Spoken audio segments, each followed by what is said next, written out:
ကဲဒီနေ့ကတော့သတင်းကောင်းပဲဗျာဒီနေ့ကျွန်တော်ထိုင်းနိုင်ငံမှာထီပေါက်တယ်ပေါ့နော်2026ခုနှစ်လပိုင်း16ရက်နေ့ပေါ့နော်ဒီနေ့ကျွန်တော်ထီပေါက်ပါတယ်ဒါအလောက်ကပြန်လာတာနဲ့ထီဝယ်ထားတာရှိရောတိုက်ကြည့်လိုက်တာပေါ့နော်ခွန်တိနောက်နှလုံးတိုက်ပေါ့နော်စုကြည်တော့မဟုတ်ပါဘူးနှလုံးတိုက်တူတာပေါ့နော်ဒီမှာမြင်ရတာမသိဘူးခွန်တိဒီမှာကျွန်တော်ဒီလိုမျိုးလောက်ထားတယ်ဆိုတာကဒီထီလက်မှာ QR code တွေပါနေတယ်ဗျာ QR code တွေပါတော့ TikTok ကနေသိပြီးတော့ခွင့်မပြုဘူးပေါ့နော်အဲ့လိုမျိုးပါနေလို့မရဘူးပေါ့အဲအကြောင်းမလို့ကျွန်တော်ဒီလိုကင်ထားတာပါဒီမှာပေါ့နော်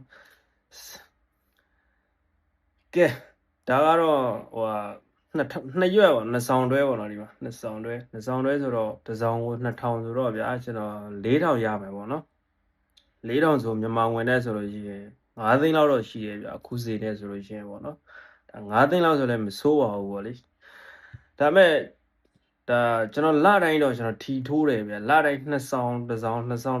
တိုင်းထိုးတယ်ပေါ့နော်ဒီလမှကျွန်တော်ပေါက်တာအရင်ကကျွန်တော်ထိုးရတာတွေကျွန်တော်ပြမယ်နေတဲ့ဘုံကြီးမဟုတ်ဘူးတဲ့ကြည့်ကြည့်ဒီမှာ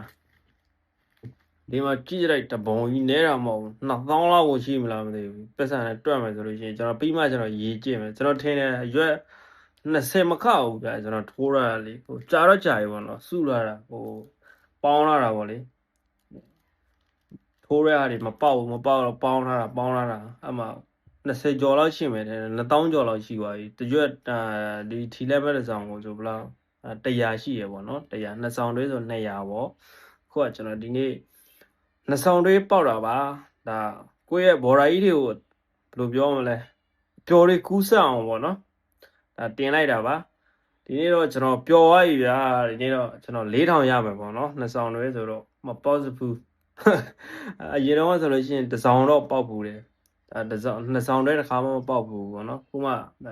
နှစ်ဆောင်တွဲပေါက်ဘူးတာပါကဲအားလုံးကိုကျေးဇူးတင်ပါတယ်